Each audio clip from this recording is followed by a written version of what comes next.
What's up, guys? It's day 2 of the Croatian Team Championship, and I had a pretty relaxing day until now. I went to the city to buy some things in the shop. I went into the ocean. It was pretty cold, but very refreshing. I also made a video there, so I guess I'll blend it now or after that. And then I went to the sauna, and I did some preparation after breakfast as well. But yeah, I'm going to lunch now, and after that I will just really start preparing more seriously. In general, in this tournament, I want to have a more relaxed approach and prepare a bit less in general, just to have more energy for the game. So yeah, this is my whole strategy for this tournament. I'm playing against Borki Predojevic today, which is quite funny, as some of you might know. He's the coach for the Austrian national team, and he was also there at the Olympiad for our team. So yeah, that's gonna be interesting. I'm black. I'll try to stay super solid, as more or less usual with my style. But yeah, I guess I'll see you maybe before the game, or if not, I will see you after the game in the gym or in the recap. Let's see what I'll be up to. So as I've mentioned before, I went to the city in the morning, and this, what you can see in the video, is not Veli Lugin where I am, but it's Mali Lugin. And the funny story behind this is that Veli, as far as I'm informed, Veli means big and Mali means small. But Mali Lugin is actually the bigger city than Veli Lugin, which is the place I'm at. So this is Mali Lugin, and it was super nice. Veli Lugin, as you will see later, is also an extremely nice place. But here you can see the marina, and there are many nice places to sit for coffee and so on. So I really enjoyed at least seeing Mali Lugin as well. This is where I went for the swim, and the water was a bit cold. It was around 20 degrees Celsius, I think, but it was really refreshing before the game as well. What's up, guys? I finished my game, and it was another very solid draw.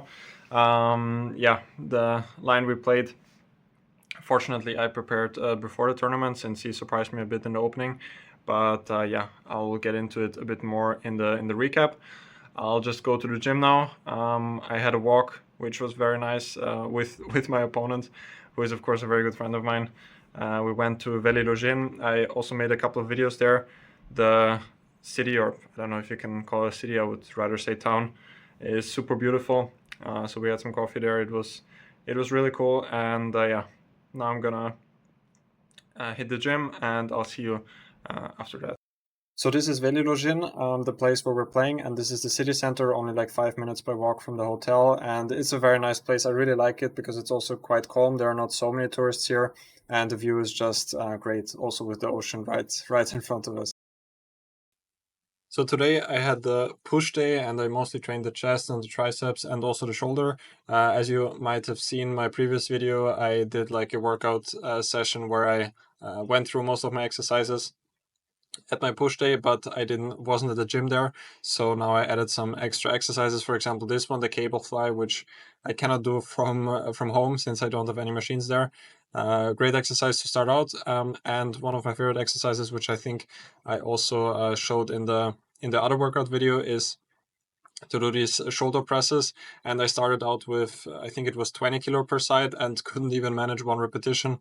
Then I think I went to, it's like 16 kilograms, something like this, and there I managed to do a couple of repetitions.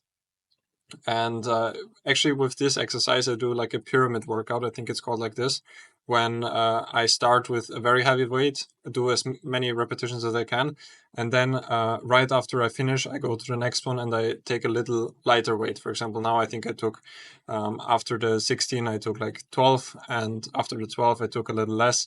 So this is what I do with the shoulder press, and I just go until failure. So I've done this for many years already, and it's proven very very well for me. I really like this type of plan when it comes to this exercise. Next up was the front lateral raise, where I cannot take that much weight. I think I took like 8 kilograms, 6 kilograms, something like this, where I really tried to focus on the form in general. When it comes to shoulders, I try to look at my form, because you read and see about so many people that get injured in the shoulder, and it's just such a long process to heal. So I really don't want to overdo it there. And yeah, I think I stick to these 6-8 kilos for the whole workout. I think I did like 3 sets of that. For the triceps, I did these cable extensions. I think this was basically the only exercise I did for the triceps. I just did many sets of that, I think like 3 or 4, just until failure. I was banging out like 15, 20 repetitions. I think I should also add some other angles for the triceps as far as I know. But if you guys know more about that, please let me know in the comments. I would really love to learn more about it. At the end of the workout, I was already really exhausted, but since I think that these shoulder presses are just one of the best exercises, I did a couple more just until failure. And yeah, so definitely if you wanna work on your shoulders, I highly recommend you just do as many of the shoulder presses as you can, and volume is just really important there. That's just my opinion and what I've learned over the years. So it was a great workout. I got a fantastic pump in the end as well. So it's been a great day, both on the chessboard and apart from that as well. What's up, guys, and welcome to the chess recap of today's game. And as I've already said before, I played against Borki Predojevic, who is the Austrian national coach. So he was also there at the Chess Olympiad as the national coach, and I know him very well already for many years. So it's of course always very interesting to play against someone who you know well, but also he knows you very well. Arguably, he knows me even better, since he has been my coach for like 6 years. Mm. About Borki himself, a very nice person and a super strong player. He was in the top 100 of the world a couple of years ago. Now he's been focusing more on coaching, and his rating dropped a bit to 25.59 as we see now. But I still believe, from pure understanding, he's a super strong player. So much more than 2600. This is just my own opinion. So starting into this game, I mostly prepared for one e4. But he surprised me by going knight f3 on the first move. Mostly e4 is like his main move, so I mostly prepared for that. But he went for knight f3, I went knight f6, and he went for d4, and now d5. So in general, I've been lately just focusing on this normal queen's gambit for black, and he went for knight c3. And here I was lucky, because I wasn't preparing at all for this game. But before the tournament, I briefly checked this line, and before I went for the Ragozin usually. In general, this was my main move. And recently I also started playing c5 when I went into this very dry position here, which is also highly theoretical. But I didn't have that great results with this in my last games, and therefore I decided to check something new, which is bishop e7, just this ultra classical approach to go to the normal queen's gambit. Now Borki played bishop f4. He obviously didn't expect this, so he already spent a little bit of time here. He went bishop f4, the other move being bishop g5 here. Yeah, when black goes castle h6 later on, and then sooner or later black usually wants to strike in the center at some point with c5, or there's also this very old line with knight e4 here, when there are a lot of simplifications and black is pretty okay here. So Borki went bishop f4. This is like the main theory nowadays. Castle e3, and here went knight bd7. The other move here being c5. When after d takes c5, bishop takes c5. Again, there are a couple of moves for white, and this position I'm never so sure about, because white often has some ideas with long castle, even a3, then queen c2, long castle ideas. And this can get very sharp, and knight bd7 is like a more solid approach.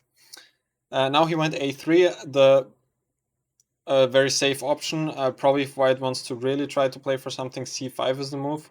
But here with knight h5, black also is staying very solid. Usually there will come some structure like this, and black will go b6, and after b4, a5, when the position in general is also pretty dry, and black has pretty good chances of holding there. But he went a3, which is a very flexible move in general. Now white always still has this idea of c5, when a3 is again useful to support b4. And in general, a3, just guarding the square on b4, all sorts of checks here. Also knight b5 now might actually be a threat. because before knight b5 there would be bishop b4 check, when white cannot block this, because knight d2, knight d4, I guess is pretty bad for white. So a3 and now c5. This is still theory. He took on d5 and now knight takes d5. White has to release the pressure here in the center, otherwise I will be the one to take. And let's say white goes something like bishop e2. I guess c takes d4 would be the move, when white would usually like to capture with the knight, but now e5 would simply win a piece. And these isolated queen's pawn position, for example, this now, the bishop in general is a bit misplaced on f4, as far as I can tell. So he took on d5, knight takes d5, knight takes d5 again, e takes d5, and now d takes c5. Otherwise, I would most likely push c4 myself. For example, bishop d3, I guess c4 is the move. I didn't know this that well here. I only know the move d takes c5, which is supposed to be like the main move. When white always keeps some small pressure, but if black is accurate, it shouldn't be that much. So I still remember this from my preparation here. Knight takes c5 now, and he went bishop e5. The same would be if he would start with bishop e2, now bishop f6 and bishop e5, and we're back into the game.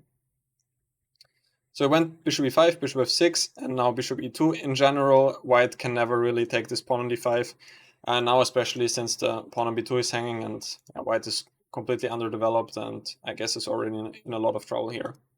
So I went bishop e2, I took, and now I went bishop f5, which I think is an accurate move. I still check this. Bishop e6 I think was another idea here. But bishop f5 is a more concrete way of approaching the position. The idea is just to prepare queen f6 here, and then white can never really take on d5 that well. For example, he went knight f3 back, but I think if white castles short, now queen f6 is one idea. And queen takes d5 never really works here, because I think rook ac8 was here the move. Yeah, rook ac8, and black has a lot of activity already. Rook fd8 is threatening, and white already has to be careful here. So yeah, bishop f5 was still something I knew. He went knight f3 back, and the idea is now that after queen f6 he has knight d4, and around here knight e6 I think was the last move, which I kind of knew, and here there's just nothing really for white to get out. Borki castled short. I think the best way to try and play for something here is knight takes f5, queen takes f5, and something like bishop g4. But I guess I can move the queen to, let's say, e5, when the position also shouldn't be an issue for black at all. If white can consolidate somehow, I might have problems with the IQP. But black is very fast here also. Some ideas with d4 might be in the position. So yeah, also here there's nothing much to get out for white. Instead he castled, and now after knight takes d4, queen takes d4, I simply went into this endgame, when white's position does look a bit nicer. But the position is just a draw. Of course, he has the better bishop, because my pawn is on the same square as my bishop, and he can potentially attack the pawn on d5. But there's just not enough material to make use of that. I just went rook e8, bishop b5, rook e7, and I think another, like the last instructive idea here was after rook e1. I didn't take on e1, which is probably also a draw simply, but king f8 first, and my idea is just to take back with the bishop. He took on e7, and then to bring the king to d6 when there's it's just a dead draw. He went f3, and after rook c8 he took and offered a draw here. This position I can simply do nothing. For example, king f2. My setup, which I would have done if my opponent would have played on, is I guess just to push g5, then h6 and f6, and then just to wait around, and white cannot make any progress at all. So another very solid game. Today it took a bit longer than yesterday. I think we played around 1.5 hours, I think. So still a pretty fast game, which of course I'm happy with to make a draw with the black pieces. It's always good, especially against such a strong opponent.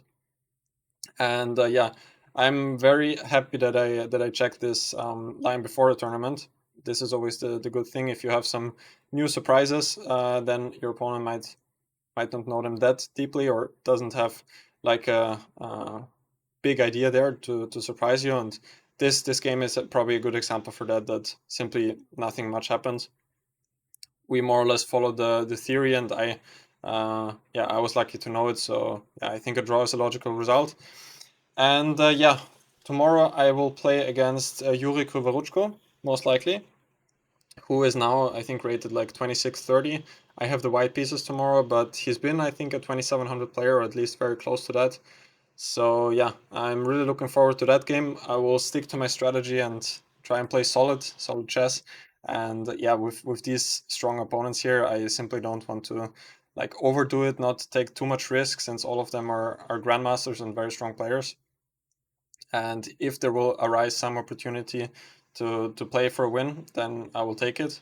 But other than that, I think a draw is also a good result if both players play well. So yeah, let's see how it goes. I'm already feeling a lot more refreshed now, since the journey, as I've said yesterday, was quite exhausting for me, but now it's already better. So yeah, looking forward to tomorrow. Thank you guys for watching. If you did, don't forget to leave a like, subscribe to the channel, and I will see you tomorrow.